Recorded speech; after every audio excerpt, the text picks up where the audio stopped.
Is this some kind of dark sequel to Victorious? What is up, Netflix fans? Welcome back to my channel. As always, we're talking the brand new movie or TV show on Netflix, and today's movie is Afterlife of the Party. We're going to talk about it. I need you guys down below. Let me know, did you enjoy this movie? Was it too cheesy for you? And if you enjoyed this review, be sure to drop your thumbs up. Let's get into it. So, a social butterfly, played by Victoria Justice, experiences the biggest party foul of all, dying during her birthday week. To her surprise, she's given a second chance to right her wrongs on Earth by reconnecting with loved ones, and most importantly, prove she's worthy to get into that big VIP room in the sky. This is a very cliched premise, a premise we've seen 1,000 times before, and it is, in a sense, your typical, the angel has to get its wings by accomplishing certain tasks. We've seen the trope played over and over before in films, and it does kind of feel like a Disney movie. At times, the cinematography, the look to the film, it has that direct-to-DVD feel.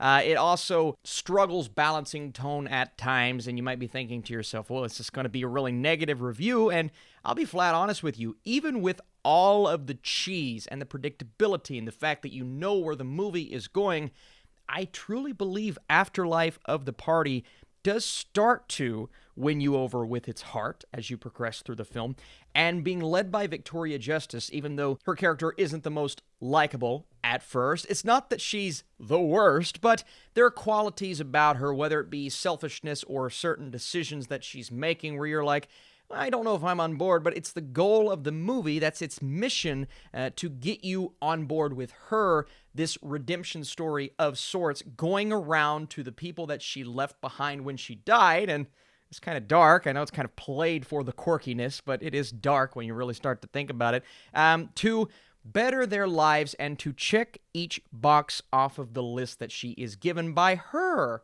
sort of guardian angel. Robin Scott plays Val, and she does a wonderful job of really embracing that role that you've seen 1,000 times in movies. Just kind of, again, I'm going to use the word quirky, but leading Victoria Justice's character on this path to get that redemption that she believes she deserves, and the camaraderie there, but also the camaraderie between Victoria Justice's Cassie and Midori Francis's Lisa. Midori Francis is just awesome. I love her every time I see her pop up, and this is a role that could have taken a turn for the worse because you're really supposed to open up to the relationship that she's forming with someone in her life, and the forgiveness when it comes to Cassie, right? There are some rocky patches in their relationship at the beginning, but then, of course, we get what happens, and there is such a sense of heartbreak that you get from her character as we progress through the movie, and it's a very difficult task that Cassie is trying to accomplish because she comes back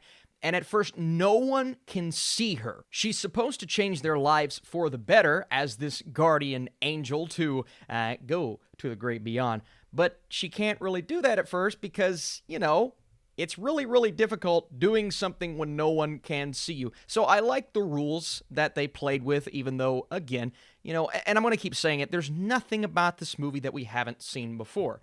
But you have that sense of heart and this charming nature to the movie that doesn't necessarily make up for the lack of high-quality filmmaking, but it at least knows what it is, and as cheesy as it gets at the end. The one-liners of accepting your fate and characters coming to realizations and saying, man, it felt like she was here all along. And then the effects used when she makes herself appear at times. I'm not going to say who's able to see her or not, even though you could probably guess where it's going.